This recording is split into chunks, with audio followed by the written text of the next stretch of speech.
My son-in-law planned to take my hotel and leave my daughter, but I recorded his confession. For 30 years, I ran the Mesquite Lantern like a second home brass, polished, light steady, my daughter Lily growing up between room keys and breakfast shifts. Then she married Brandon Whitmore, a man who spoke in business decks and handshakes too firm to mean anything real. I wanted to believe he loved her. I did until the night I came home and heard the truth through a half-closed office door. "Once the hotel's mine, I'll file," Brandon said, voice low, slick. "She'll land soft. Walt's too sentimental to see it coming." Lily's mother's picture hung above the desk, the frame catching light like a warning. Later, when I played the recording for my daughter, she whispered, "He didn't mean it." "Then why'd he practice it?" I asked. She broke then, not loud, just a single, raw sound that emptied the room. That's how betrayal usually happens. Not in fire, just smoke. I guess 99% of you will hear this, sigh and scroll past, not clicking like or subscribe, even if it only takes a second. What time is it for you, and where are you listening? I was 5 minutes early, as usual. 30 years as a fire captain wired punctuality into my bones. I don't show up late to anything, especially not in my own hotel. The Mesquite Lantern sat quiet that morning, the kind of quiet you get before a meeting that looks friendlier on paper than it ever feels in the room. The lobby smelled faintly of lemon oil and coffee. I was wiping down the brass desk bell when I noticed a hairline crack running along the plaster near the framed photo of Station 17. It wasn't much, just a thin white vein in the beige, but once you see a flaw like that, you can't unsee it. The tourism board breakfast was supposed to be a goodwill gesture, Scottsdale's finest patting each other on the back, drinking citrus water, pretending we weren't all competing for the same guest list. My daughter's husband, Brandon Whitmore, had taken it upon himself to represent the family business alongside me. He liked to remind people he'd married into the brand. The ballroom was bathed in morning light glass carafes, sweating citrus water, trays of pastries that looked too expensive to eat, and a PA system humming like an anxious throat. Brandon was already working the room, that too shiny Rolex flashing every time he gestured. His navy jacket squeaked when he moved new, like everything he owned. He was talking to two board members near the coffee urn when I caught the tail end of his voice. "Walt runs this place like a firehouse," he said, the kind of smile that doesn't touch the eyes. "Chores, checklists, chili. Guests want experiential luxury now, not whatever this is." Polite chuckles. I watched his reflection in the window. He was enjoying himself. Then came the part that stuck. "He's a legend for his time," he said, the words polished like a knife handle. When I approached the group, he didn't look at me, he looked over me, tapping his Porsche key fob against the table, a little metronome marking the tempo of my obsolescence. "We'll modernize the brand," he added, as if it had already been decided. The tourism execs shifted uncomfortably. One gave me that half-smile people use when they want to escape without choosing sides. I just nodded, poured myself some coffee, and stirred it slow. The spoon against the porcelain was the only sound I let myself make. When I finally met Brandon's eyes, I saw this wasn't youthful arrogance. It was rehearsed. Someone had taught him how to make a man like me look small without breaking a sweat. He was testing the room, not me, seeing who'd flinch first. The sound of a distant siren rolled through the glass. For a second, I was back on an engine at 3 a.m. Young rookie beside me, calling our rig old tech. I'd made him ride the back step the rest of the night, until he learned that old just means proven. I didn't say anything to Brandon. Not yet. You don't shout in a burning room. You watch how fast the smoke moves. When the breakfast ended, the applause sounded hollow. Brandon was shaking hands, telling someone we were transitioning leadership. My leadership. In my building. I walked back to the lobby, where the light caught that same crack on the wall. I took out a carpenter's pencil from the maintenance cart and circled it just a small line, barely visible to anyone else. I stood there for a while, the lemon oil catching in my throat, the hum of the air conditioning filling the silence. Small things become big things if you let them. I decided to stop fixing hairline cracks and start tracing where the stress was coming from. Summit Ridge Country Club was the kind of place that pretended to be casual but charged you for the pretense. White umbrellas, linen too stiff to fold, a string quartet trying to remember which Mozart they were murdering. The air smelled like lemon polish and quiet money. The valet took my well-kept Lexus with polite indifference. 2 spaces over, Brandon's Porsche idled like it knew it didn't belong next to mine. He and Lily were already on the veranda, smiling too wide. The Whitmores, Adrian and Charles, sat waiting, all teeth and posture. Adrian rose to greet me, brushing imaginary lint from her Dior blazer. She touched my sleeve like I was made of burlap. Walter, darling, Scottsdale needs vision, brand architecture, not checklists. Her husband, Charles, swirled his mimosa and smiled at me like a man checking a bid. Brandon can 10x your lantern with institutional capital. You've built something charming, Walt. Really charming, but it needs scale. Oh, I smiled back. Scale's good if you can carry it. Adrian tilted her head, sympathetic in the way surgeons are before they cut. You've done beautifully for a first act, but hospitality's different now. Experience, design, digital identity, that sort of thing. She said digital like she was blessing the word. I felt Lily's leg shift under the table. She jumped in, voice bright but tight. Brandon's just trying to help, Dad. You know, streamline the brand a little. Make it current. Charles tapped his fork against the rim of his glass. That's what succession planning is for. You can relax, enjoy retirement. Brandon's team can put the deed in a trust, keep it all in the family. He said succession like he was ordering dessert. I took a slow sip of my coffee. I didn't realize we were making plans for me. Adrian laughed, the kind of laugh you rehearse. Don't be silly, Walter. We're just talking possibilities. You've carried the torch. Now let the next generation modernize.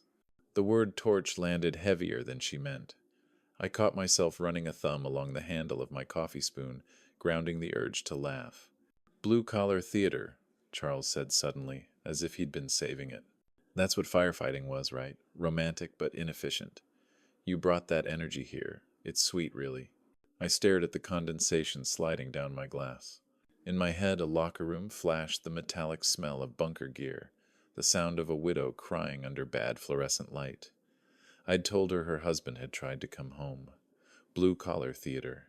That phrase went into a mental drawer I labeled burning cabinet. Efficiency's good, I said finally. As long as you know which fires to put out first. The waiter appeared, young and nervous. I thanked him by name. Watched the Whitmores pretend not to notice. Their world ran on people like him, unseen until they made a mistake. When the plates cleared, Adrian leaned in, her perfume expensive enough to sting. Walter, we could make this easy. We're family. The trust would protect Lily, too. You've earned the right to rest. Lily's eyes darted to me, pleading, Dad, don't make this awkward, please. I smiled like I was agreeing. Of course, sweetheart. I left a 25% tip on the table. The busboy who cleared the plates had the same look my rookies used to have after their first big call. Half fear, half pride. Keep it steady, I told him. He smiled, not knowing why. Out by the valet stand, the Porsche hummed impatiently while the Lexus keys clinked in my hand. When a man tells you he'll streamline your life, he's already walked the hall measuring your door frames. Nights at the Lantern have their own rhythm ice machine chatter. The faint hum of air vents, carpet that still smells faintly of vacuum heat. Guests sleep, lights dim, and the hotel exhales. That's when the truth usually shows up quiet, uninvited, confident no one's watching. I told the staff I'd be staying late to reconcile invoices. That was the lie that let me stay invisible. What I was really doing was checking the nest feeds, the ones tucked behind the front desk, the loading bay, and the mezzanine office where Brandon liked to brainstorm. My gut had been whispering for days that he wasn't just planning renovations, he was drafting an obituary. Mine. At 10:47 p.m., the elevator dinged. Brandon stepped out, phone pressed to his ear, his voice slick with practiced calm. Yeah, he's here. Still up, he said. He's always up. Guy doesn't know how to stop. He let out a soft laugh that didn't belong in this building. He walked into the mezzanine office without knocking, like he owned the air. Evening, Walt, he said. Just wrapping some numbers with Dad real quick, hope you don't mind. Charles's voice bled through the speakerphone, distant but confident. Paperwork's simple if he's tired. Get him to sign contingent management rights under the succession efficiency clause. He won't read the fine print. Oh. Brandon smirked, leaning against my desk, fingers brushing the corner where my Station 17 photo Saturday. Yeah, Once the hotel's mine, I'll file. Lily will land soft. He chuckled like he'd just told a good joke. She'll thank me eventually. I'll make sure she's comfortable. The kind of comfortable you give a pet you're done with. I kept my expression steady, nodding as if I didn't hear. My iPhone sat face down on the desk beside my Mont Blanc. I tapped the side button twice. Voice memos. Red waveform crawling.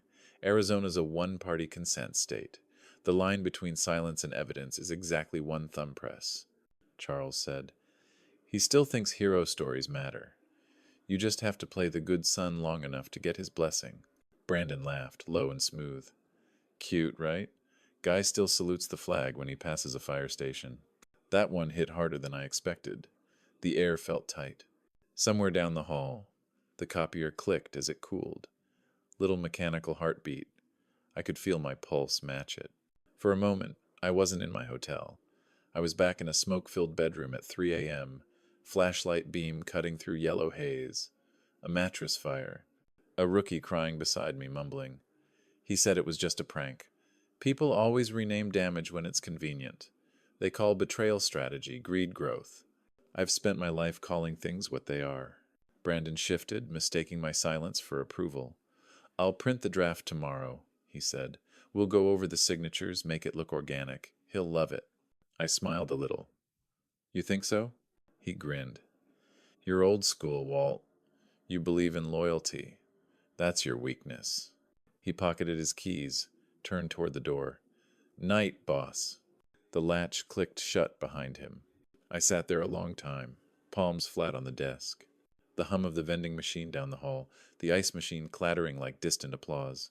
The red waveform still crawling across my phone screen, proof of everything I'd suspected. I didn't raise my voice. I raised the volume. The rooftop smelled like rosemary and orange peel, like someone had tried to bottle nostalgia and call it celebration. 10 years since the Mesquite Lantern opened its doors, and we were toasting the milestone under string lights that hummed like patient fireflies. From where I stood, the view stretched across Scottsdale clean lines, soft skyline, the kind of desert night that made even liars look honest. I spent the afternoon preparing the space myself. The staff offered, but I needed the ritual. Straightening the framed Station 17 photo, I paused over Ruth's handwriting, her old lemon cake recipe hanging beside the staff bulletin. She'd written, "Don't rush a sauce." I touched the frame, thinking how that advice had outlived her, outlived most good intentions. By the time guests arrived, the place gleamed. Veterans from my firehouse days, a banker from Desert Sun Credit Union, our pastry chef, vendors, tourism, reps the community that built this place. Brandon and Lily made their entrance, fashionably late, of course. He in a linen blazer, the color of money. She in a dress that looked like she'd stepped out of someone else's life. The band played something light, forgettable. Glasses clinked. Polite laughter floated above the tables. For a moment, I let myself believe this night might stay clean. Then Brandon tapped his glass. "To 10 years of the Lantern," he said, voice carrying that easy, practiced confidence that gets people to lean in even when they shouldn't. "And to the next 10 modernized." He wrapped an arm around Lily's shoulders, pulling her close like a prop. "We'll retire some. Traditions." He turned to me, smiling. "No offense, Walt." The air shifted. A couple of guests chuckled, unsure if it was safe to laugh. My banker from Desert Sun looked at his shoes. The chef stopped mid-pour. The veterans at table 3 glanced between us, the way men do when they smell smoke before seeing flame. Lily's hand trembled slightly around her glass. She swallowed. Then she said it, the thing that sealed the room shut. "Change is good," she said softly, with that thin, shaky smile of someone trapped between loyalty and approval. It wasn't the words. It was the publicness of it. The quiet nod that said she'd already joined their side of the line. The sound of a band missing a beat right after the softest kind of heartbreak, the kind you feel in your spine. I lifted my own glass. "To the Lantern," I said. My voice didn't waver, though my hands knew better. "To the people who make this place worth the lights we turn on every morning." Then I did something nobody expected. I named them, one by one. Maria, who opens the kitchen at 4 a.m., so guests smell coffee before sunrise. Gabe, who fixed the elevator solo in July heat. Tasha, who made Ruth's lemon cake better than Ruth ever did, though she'd never admit it. The laughter this time was genuine, small, honest. It washed over me like something clean. Brandon smiled politely, but his jaw tightened. I caught the veterans watching me, the banker nodding once, the staff standing a little taller. They were waiting to see if I'd make a scene, but I've learned. Some fires you fight by letting the oxygen burn itself out. I smiled for the photos, Brandon's arm still draped around Lily, the flash catching my Omega's second hand as it ticked forward, steady as ever. When the applause faded, I turned to the horizon, where the desert swallowed the last of the light. I thought of Ruth's handwriting again. Don't rush a sauce. I smiled for the pictures and began the quiet work of turning lights off, just not the ones they expected. The next morning, the hotel was still sleeping when I came in through the service entrance. The sky was that pale, pre-dawn gray that makes everything feel temporary. I hung my jacket on the back of the chair, set my Starbucks pike on the corner of the desk, and opened my MacBook Air. The coffee was already cooling, felt right. Some mornings don't need warmth, they need precision. CNN murmured from the wall TV, the anchors arguing about markets while the crawl at the bottom showed mortgage rates nudging higher. The Wall Street Journal sat folded beside my iPad, the same page I'd circled last week, still open. Private trust structures for family businesses. The first email went out before sunrise. Subject line, project status update. Body. Effective immediately, all capital projects are paused pending owner review. It looked bland, bureaucratic, exactly how I wanted it. No fireworks, just friction. The second went to our credit union manager. Please convert the existing unsecured line of credit to owner approval status only. No draws without written consent from me personally. Then IT. Audit all active logins. Remove temporary credentials for any consultant or vendor added in the past 90 days. Each message was a small valve tightening. No threats, no explanation. Just systems doing what systems do, follow the chain of command. By 7, my inbox was starting to tremble. Vendors replying with polite confusion. Managers asking if this was temporary. I typed the same answer to all of them. Just routine housekeeping. At 8, I drove across town to Desert Sun Credit Union. The same teller from our charity breakfast recognized me. "Morning, Captain," she said, the nickname still sticking even after all these years. "Everything all right?" "Just tightening things up," I said. She nodded, typed something into her terminal, and handed me a fresh signature form. "Owner, only authorization," it read across the top. Outside, the heat was already rising. I sat in the Lexus for a moment, looking at the form in my lap. There was no satisfaction, just a strange, quiet calm like the pause before breaking a window to vent smoke. You lose less when you cut fast. That afternoon I booked a flight. Midtown Manhattan, 1-day turnaround. My attorney, Miguel Rivera, Old Station 17, had moved into corporate law years ago. He'd saved my pension paperwork once. Now he'd saved something bigger. By noon, I was at his office on 48th, the sirens from the street rising like an old chorus. We sat across from each other, red pen in hand, the draft of an irrevocable trust between us. "We'll make it clean," Miguel said, tapping the Mont Blanc on the page. "Independent trustee. Management rights locked. No transfer without dual signatures." "Teeth," I said. He smiled. "Sharp ones." We worked for hours. I signed where he pointed, the pen heavy in my hand. Every stroke felt like sealing a valve, one after another, until the pressure shifted from me to them. When we were done, he leaned back. "You sure you want to go this far, Walt?" "Just clearing the floor," I said. "Can't rebuild with people standing in the way." By evening, I was back in the hotel office. The emails had stopped coming.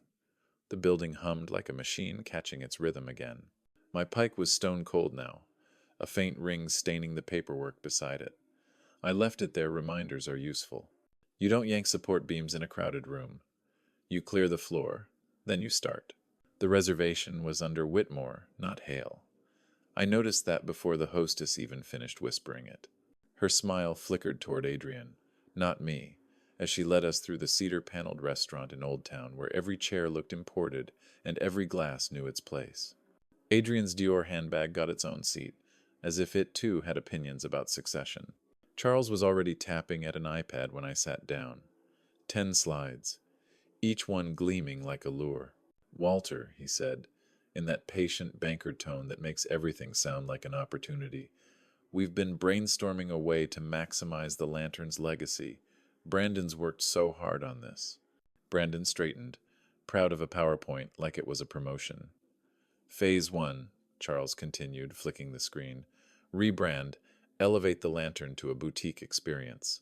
Slide 2 shimmered. Phase 2, equity partnership. Bring in institutional capital, secure a liquidity event. He clicked again. Phase 3, management transfer, long-term operational continuity. I took a sip of my water. Continuity, I repeated. That's a fancy word for replacement, isn't it? Adrian smiled tightly. Don't think of it that way, darling. Think of it as a celebration of what you've built. You'd still be on the board advisory capacity, of course. Enjoy Scottsdale. Focus on personal fulfillment. Brandon leaned forward, elbows on the table, cufflinks catching the light. We'll protect you from liability, Walt. You'll still get dividends. We'll take it from here. He said it like he was doing me a favor. I nodded slowly, pretending to read the deck. My reflection stared back from the glossy black bezel, older, quieter, maybe more dangerous. And who's the GP? I asked. Charles paused, finger mid-swipe. It's a family instrument, he said smoothly. Discretionary, of course. I looked at Brandon. And if you and Lily divorce? He didn't blink, just stirred his water with the straw, watching the ice clink like punctuation. Hypotheticals are unhelpful, he said finally. Adrian's smile held, but her fingers tightened around her napkin. Charles gave a small, rehearsed chuckle. We don't plan for failure, Walter. Maybe you should, I said. The silence that followed had weight. It wasn't the kind that fills a room, it was the kind that exposes it. The server appeared right then, mercifully unaware, refilling glasses while we all pretended to care about hydration. I closed the iPad gently and slid it back across the table. Send it to my counsel, I said. He'll enjoy the read. Adrian's laugh was brittle crystal. Of course. Always so. Thorough. Brandon's face twitched, something between a smirk and a flinch. The boy was learning what real boundaries felt like, and he didn't like it. After dinner, they lingered over dessert wine. I declined, stood, shook hands, and left before anyone could insist on valet small talk. Outside, the air smelled faintly of citrus from the planters that lined the street. I walked past their Porsche idling at the curb, found my Lexus parked a block down. The leather inside was warm, familiar. I sat there with my hands on the steering wheel, breathing slowly until the pulse in my neck settled. Through the windshield, I could see the restaurant's glass facade reflecting a perfect picture. Brandon laughing, Adrian gesturing, Charles holding court.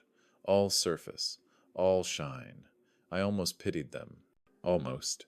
I turned the key, the dashboard lighting up in quiet blue. The faint scent of orange from the hotel lobby still clung to my cuffs.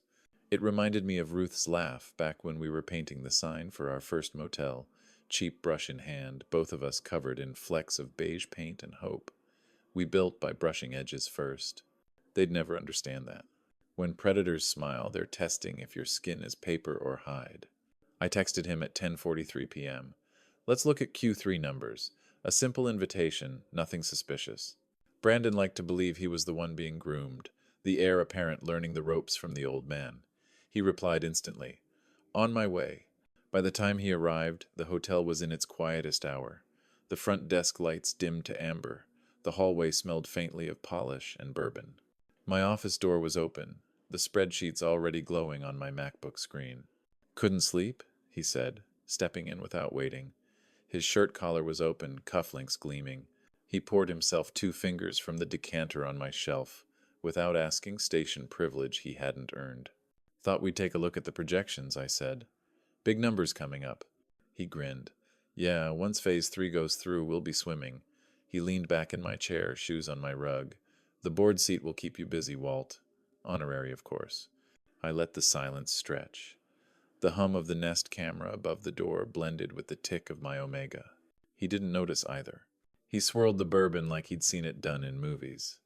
You know, I respect what you built, he said. But this next stage, it's not personal. Just structure. You get it, right? Structure, I repeated. He nodded, pleased with himself. And Lily, she's not really built for this kind of scale. Once we close, I'll settle generously. She'll be fine.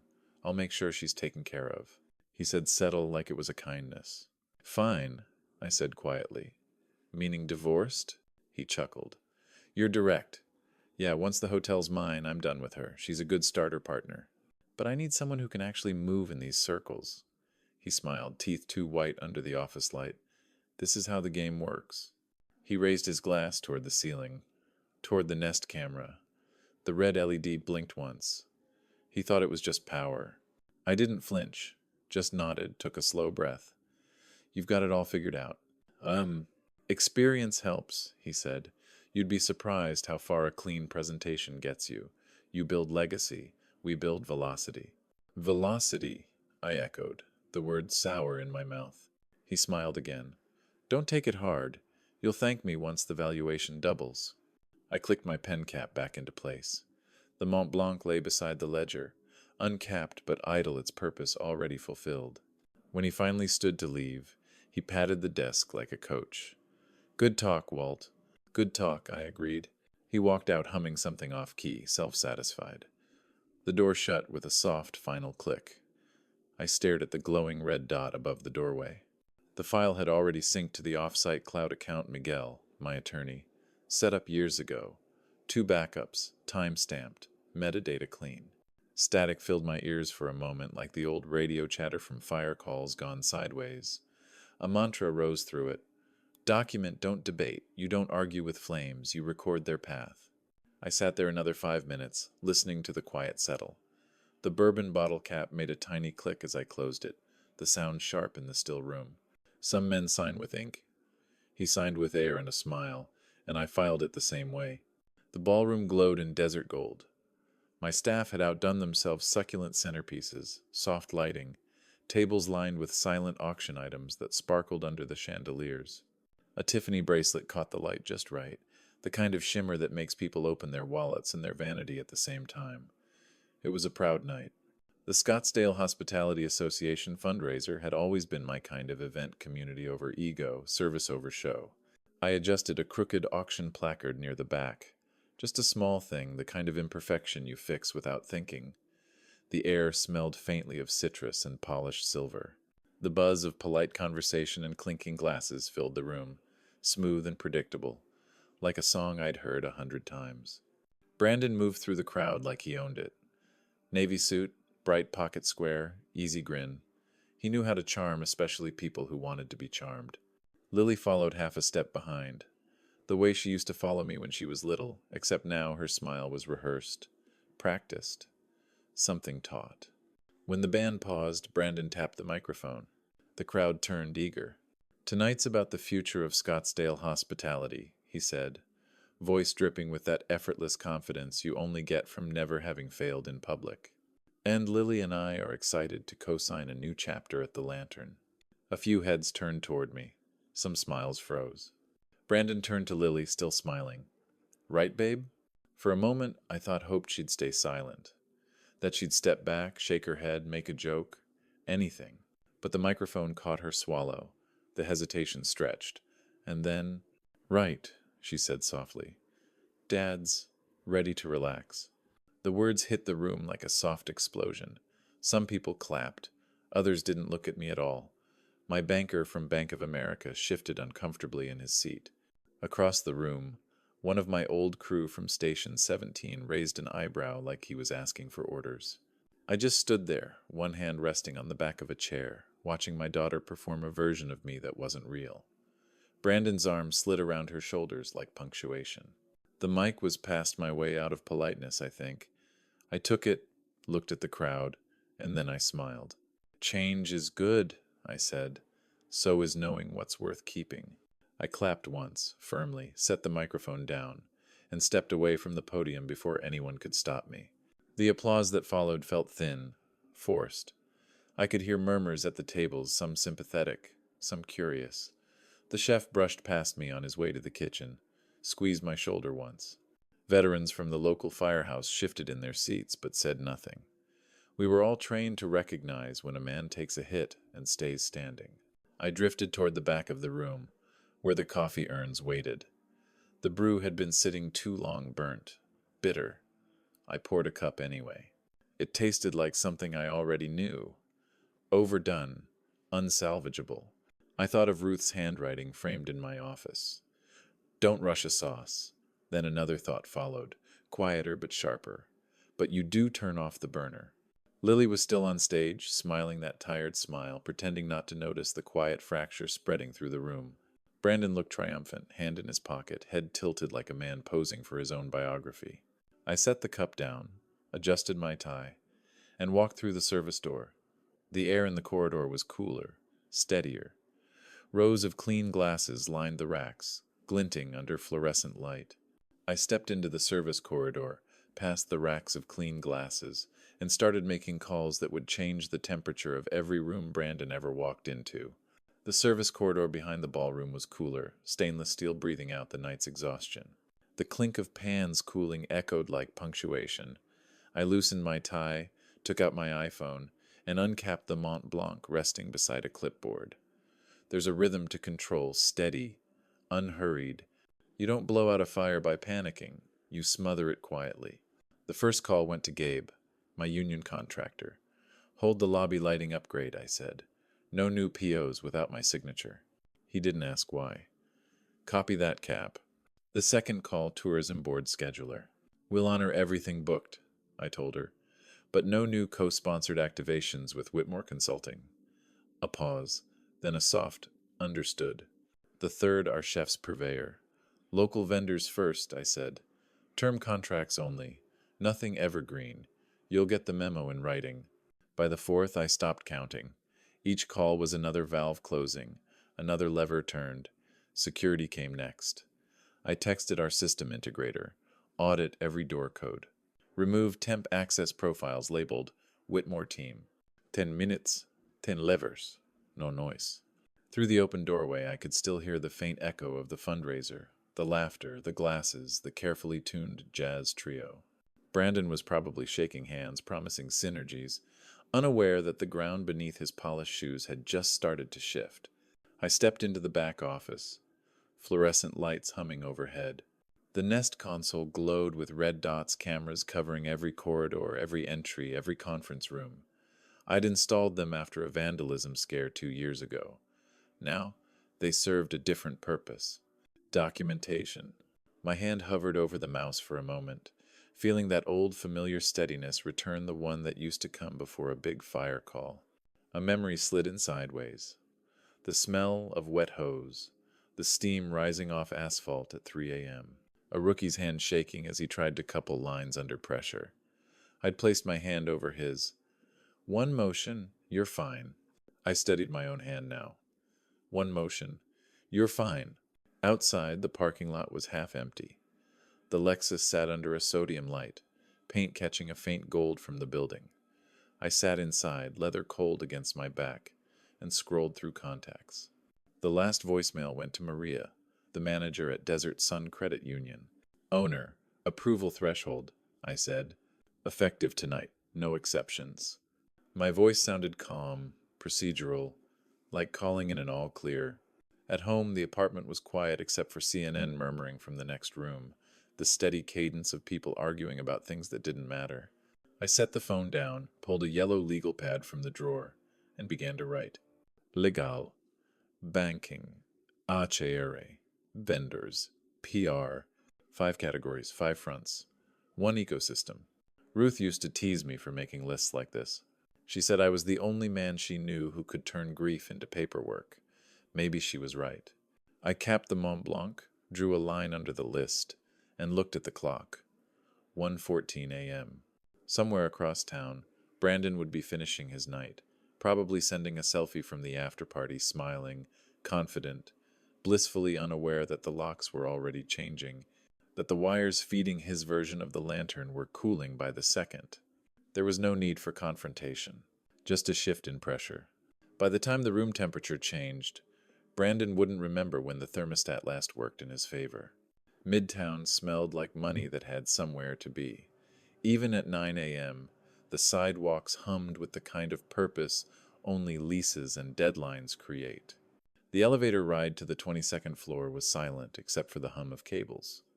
I caught my reflection in the brushed steel panel, adjusted my omega. The second hand ticked steady, patient heartbeat for a man who'd learned that timing, not volume, decides the outcome.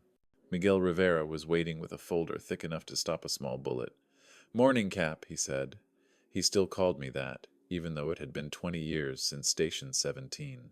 His tie was crooked, same as always, but his eyes were exact. "You ready to build yourself a vault?" The conference room smelled of old paper and lemon oil. Outside, sirens rose and faded through double-glazed glass. Miguel laid out the first page. "The Mesquite Lantern Operating Trust," he said, sliding the draft across to me. "Independent trustee Eleanor Cho, retired judge. The woman treats commas like federal offenses." I smiled. "Perfect." He clicked his pen and began reading aloud. Each clause clean, surgical. "Successor manager only by 2, signature consent, yours and the trustees. No unilateral transfer. No proxy assignment. No succession streamlining. Unless both sign." "Meaning?" I asked. "Meaning Brandon can't move a chair without your hand on the backrest." The Zoom window blinked on. Our Bank of America commercial banker, tie too tight for his own good, appeared with that corporate half-smile. "We've prepared the line of credit migration," he said. "Same amount, same interest rate. The covenants now require trustee countersignature for any management transfer or collateral change. No action without both." Miguel leaned back, satisfied. If anyone utters streamlined succession, it dies on contact. The banker chuckled politely, not sure if it was a joke. I nodded. "Understood." Miguel flipped another page. "We're also inserting a sunset provision 3 years minimum before any operational amendment, and we've attached a notarized schedule of assets. You're locking the hull tight." I ran my finger over the clause, feeling the raised print on the thick bond paper. It felt heavier than money. A small memory slipped through a motel folding table, decades ago, the first place Ruth and I ever signed a contract. She'd been tracing clauses with her finger, coffee cooling beside her. "Words are locks," she'd said. "Pick better ones." Miguel's voice cut through. "You good?" I nodded, reached for my Mont Blanc, and signed the first page. The ink spread smooth and dark. No hesitation. Page after page. Each stroke sounded like the faint thump of doors closing down the hall. The notary leaned forward, stamped, signed her name with mechanical precision. The paper stack thudded softly as she shifted it. Outside, a siren Dopplered away, thin and fading. Miguel gathered the signed pages, squared them neatly. "You've just made the Lantern lawsuit proof and idiot resistant," he said. "I'll take that," I replied. The banker cleared his throat on Zoom. "We'll confirm the port within 24 hours. Funds will move automatically. Your new covenants go live upon wire completion." "Good," I said. "Let's keep the key where it belongs." Miguel clicked his pen shut. "You ready to head home, Captain?" "Not yet," I said, standing. Locks turned. Time to see which hinges squeal next. I left the office with the folder under my arm, walked into the sunlight cutting between skyscrapers. The city smelled like ambition and exhaust. For the first time in weeks, I felt something close to peace, the kind you earn one signature at a time. The conference nook behind the front office always smelled like cheap coffee and dusted carpet, the kind of room where decisions get made without ceremony. The binders on the shelf were lined up straight, the good stapler tucked under a file to keep it from walking off. I stood at the head of the table, sleeves rolled, the morning light cutting through the blinds in thin, honest lines. "All right," I said. "No one gets fired, we tighten." The air shifted the kind of silence that listens. The chef, still in his white, spoke first. "Brandon?" "Outside consultant," I said. "Until further notice, no direct authority, no sign-offs." The front office manager swallowed hard. "And Lily?" I stared at the wood grain in front of me. "My daughter, my staff. Those hats don't stack. If she asks for changes, send her to me." No one moved. A few eyes got glassy, then cleared. "We're family here," I said quietly. "But this house runs on respect, not rumors. Whatever's going on upstairs, let it stay there. You keep doing what you do best." The pastry chef Maria dabbed at her cheek with the back of her wrist, then nodded. "We got you, Cap." That name, Cap, had followed me through careers and decades. It still carried weight. I peeled a bit of masking tape stuck to the underside of the table, some old label someone forgot. Small messes first. It came off clean. When the meeting broke, there were no speeches, no hugs. Just hands finding work again, shoulders squaring, the rhythm of a house tightening its own bolts. Later that night, I drove across town to the VFW hall on Osborne. The fluorescent lights there always made everyone look 10 years older, which meant more honest. The coffee was bad, burned, bitter, but nobody complained. It was familiar. Frank was already there, sleeves rolled up, his citizen watch glinting under the lights. He'd been with me in 2 fires and 1 divorce. He didn't need the details. "Word's out something's brewing," he said. "You need us?" "Just presence," I said. "If things go public, we keep the peace. No noise, just eyes where they need to be." He nodded. "We stand on your porch if you need it," he said, tapping the watch. "And if anyone mouths off, we smile." The others chuckled softly. That was enough. We understood each other. No threats, no posturing, just quiet readiness. We talked logistics, nothing dramatic.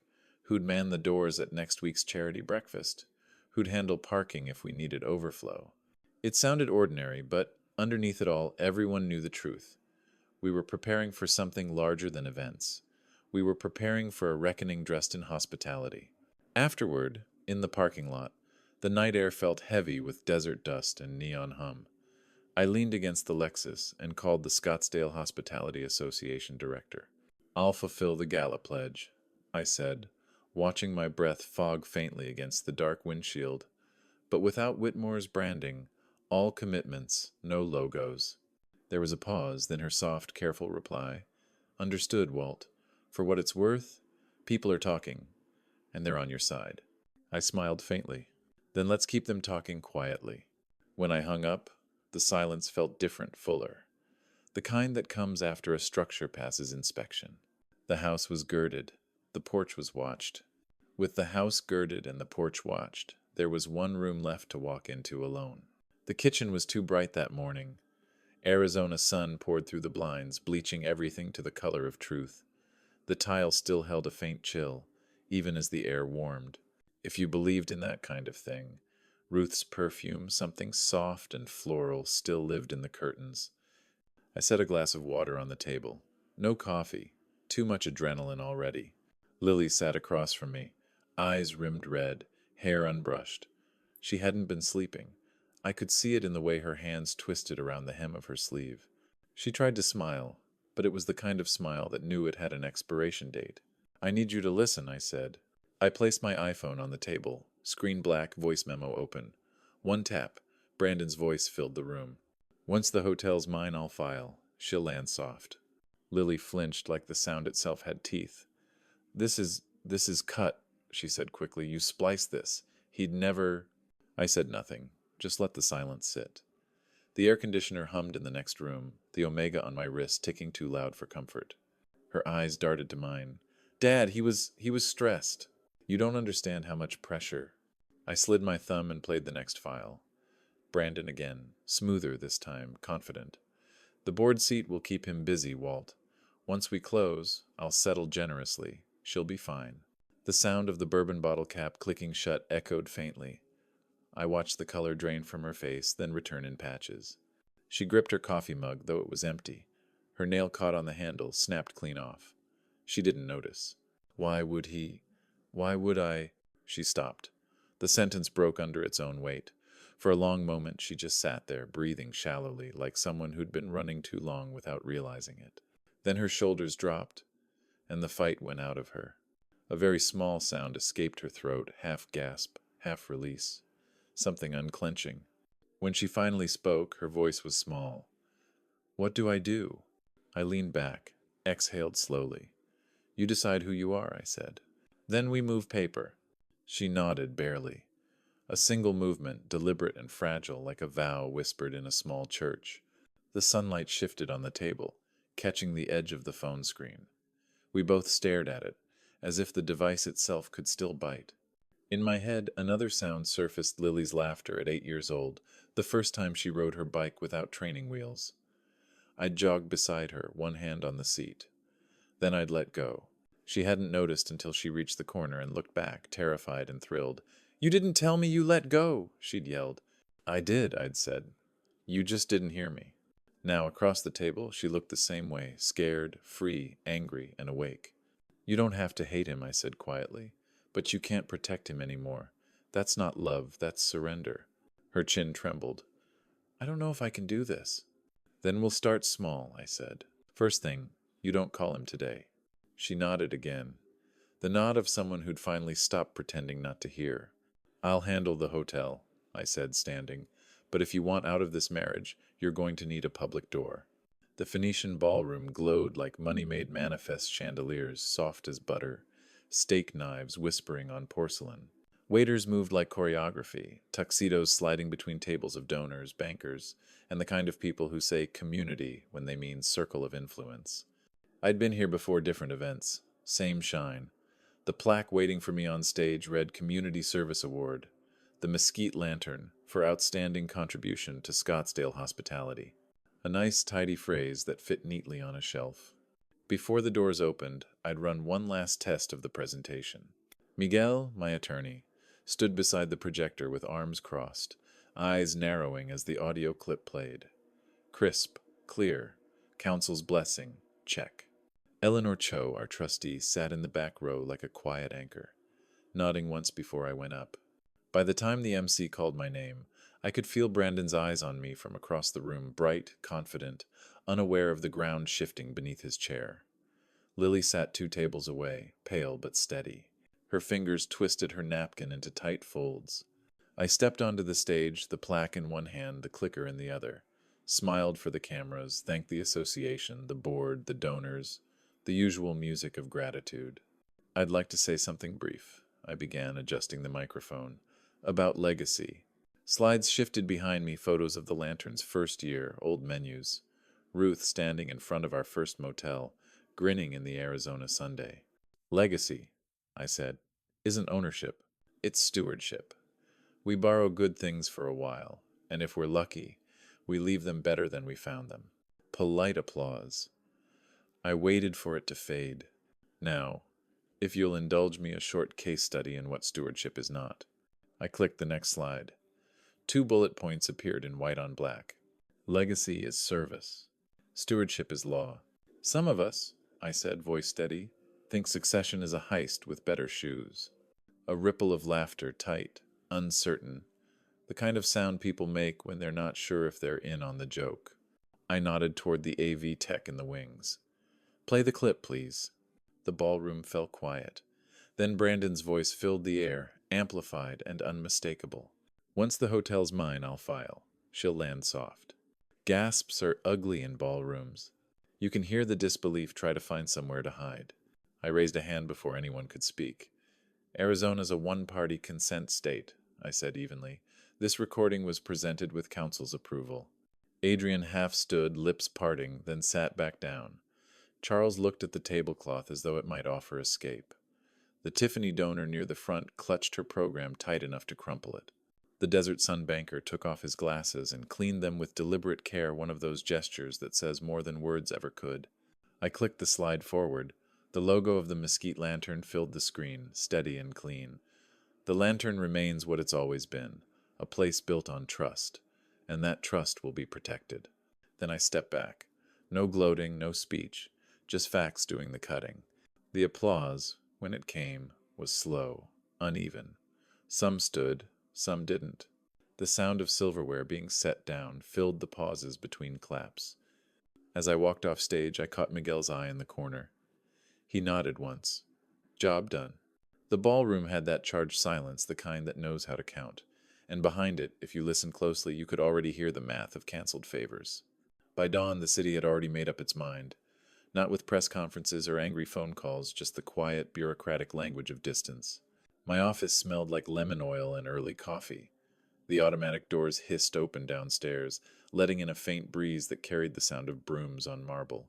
I sat behind my desk, Starbucks Pike cooling beside the Mont Blanc, the Wall Street Journal folded to an article about interest rates climbing.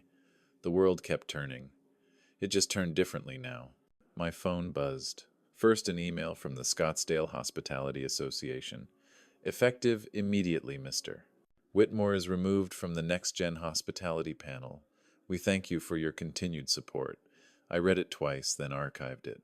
Next, a text from Jenna, our florist. Standing orders stay with you, Cap, always. Then Gabe, the contractor. His voicemail was short. Pulled my bid from Whitmore's refresh project across town. Don't like the smell. Hope that's fine by you. I smiled, tired, not smug. Fine by me, I said to the empty room. The banker's message came just after 6:30. Board wants to revisit his credit exposure. You may receive questions about the Lantern's independent governance structure. Translation: they were already protecting themselves. And on Facebook, in a tidy HOA group full of retirees and dog photos, a neighbor posted, "Heard an unsettling clip at last night's gala? Let's keep our community events respectful." 27 likes, 2 comments, and an invisible line drawn between us and them. By 7, my inbox was a mosaic of polite cancellations and carefully worded affirmations. We're evaluating our partnerships. Appreciate your transparency. You handled yourself with class, Walt. Justice. American style executed in CC threads and scheduling notes. I took a sip of coffee and watched the light shift across the desk. It was the same light Ruth used to chase with her dust rag when we opened the motel each morning. Keep it clean, she'd hum, wiping down the bell until it gleamed. The smell of lemon oil still brought her back, like a ghost that didn't need haunting rites. I called the association director myself. Thank you for the note, I said. Keep your statement plain, no adjectives, just facts. Understood, she said. You okay? I'm fine, I said. Let's stay boring. Then I gathered the staff for a brief stand-up in the hallway. We're steady, I told them. No gloating, no gossip. We serve guests, not grudges. The Lantern stays kind. Heads nodded. A few smiled. Relief doesn't always look like joy. Back at my desk, I drafted a short statement for the hotel's website. We're grateful to our partners and our community. The Mesquite Lantern remains committed to lawful, ethical stewardship. 1 paragraph. No hashtags, no fireworks. By mid-morning, the calls slowed. The quiet that followed felt earned, but uneasy. Justice done publicly can start to smell like spectacle if you leave it out too long. I looked at the phone, half expecting another buzz, another small withdrawal from Brandon's social account.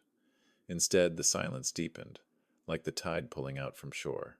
When the tide goes out, you see who needs a hand up and who's been building castles where the waves live. The day felt cleaner, lighter, but I knew what came next.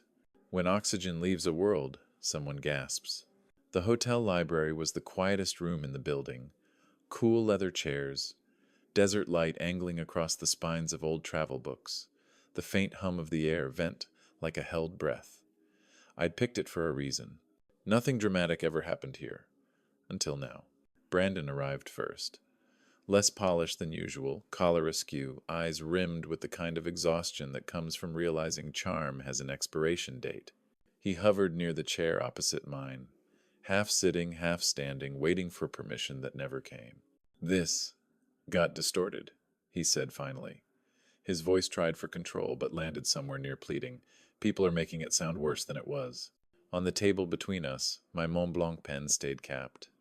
Next to it sat a folder cream cardstock, neat tabs, trust clauses, bank covenant, separation draft. The tools of repair, if anyone wanted to build something real. Adrian's voice chimed in through the speaker of his phone. We all say things in frustration, Walter, she said, the tone airy, like she was soothing a child mid-tantrum. Let's not ruin years of partnership over a soundbite. Then Charles, smooth as ever. We can resolve this privately. Compensation for your distress will include a non-disparagement clause. It protects Lily, too. I watched the dust in the sunlight move slower than their words. There is no deal, I said quietly. There are documents. Brandon frowned. Walter, this doesn't have to get messy. You've proven your point. Let's just... I opened the folder and slid it toward the center of the table. These are the new operating clauses, the trust and the bank covenants. You don't control anything you didn't build. And this, I tapped the last tab, is a draft separation agreement for Lily. My attorney prepared it if she wanted an exit. He froze. You're not serious. Before I could answer, the door opened. Lily stepped in. She looked smaller than I remembered, but her eyes were steady. Hair pulled back in that plain, no-nonsense way she used to wear when she was 8, and serious about everything. She didn't sit. She didn't look at me. She looked at him. "I'm filing," she said, "today." Brandon blinked. "Lil, we can fix this. It's just noise. We'll put out a joint statement." She shook her head once. "You had your say on tape." He opened his mouth again, then closed it. The kind of silence that isn't surrender. Just recognition that the room no longer belongs to you. Adrian's voice on the phone crackled, uncertain. "Lily, sweetheart." Lily reached forward and ended the call.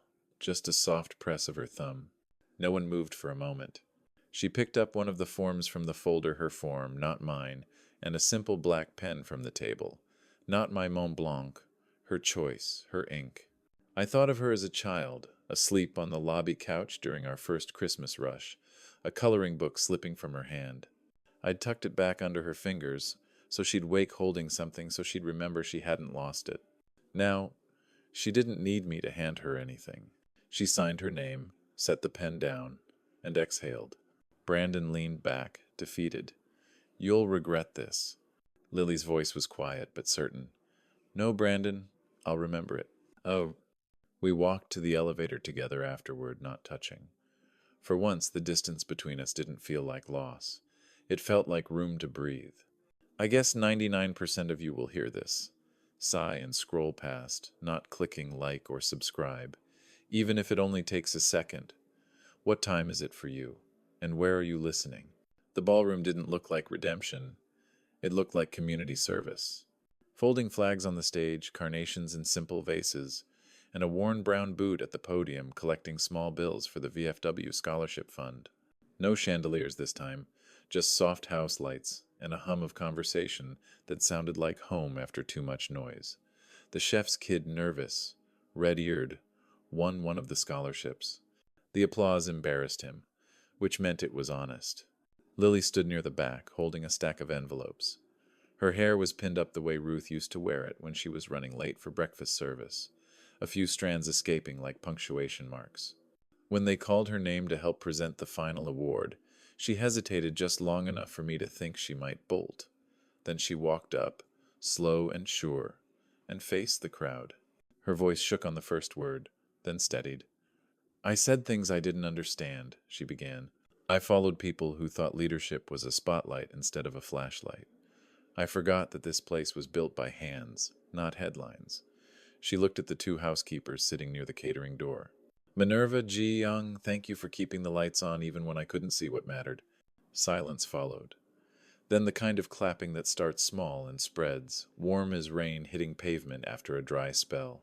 I stood next, a piece of folded paper in my breast pocket, the recipe Ruth had written for her Sunday sauce, paper soft from years of unfolding. I took it out and smoothed it on the podium. "When we were first married," I said, "Ruth used to remind me that you don't rush a sauce. You let it sit, you stir it, you taste, and sometimes you throw the first batch out and start again. That's what tonight feels like, a second batch." A few laughs, a few wet eyes. I let the room settle. I've spent my life answering alarms, some with fire, some with embarrassment. You show up either way. Legacy isn't what people post when you're trending. It's what you do after the news cycle's over. "And boundaries," I said, glancing at Lily, "are how you keep showing up." Across the room, Frank sat with the other veterans, coffee in one hand, checking his citizen watch with a grin. A small nod, our version of a salute. When the lights dimmed for the slideshow, I looked up at the ceiling and noticed a hairline crack in the plaster.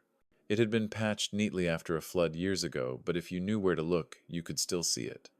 That felt right. A place, like a person, doesn't have to be flawless to hold. After the awards, people milled around for coffee and lemon bars. Lily worked the room quietly, shaking hands with staff, hugging the pastry chef's daughter. No speeches, no theatrics, just small repairs made with good manners. At the back table, I signed a memorial check for the scholarship fund with my Mont Blanc. Not a flourish, just ink. Lily joined me by the door. 2 nights a week at the front desk, she said softly. Until the divorce is done. That's good, I said. The lantern still teaches best by work. When the last guests left, we turned out the lights together. The lobby settled into the kind of quiet that doesn't feel empty, it feels ready. The framed recipe in my pocket rustled as I locked the door. I ran a thumb over the last line in Ruth's handwriting. Don't rush a sauce. Outside, the flag above the entrance stirred once in the desert breeze.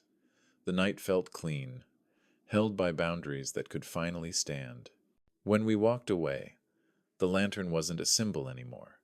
It was just a place that had survived the fire and was open again tomorrow.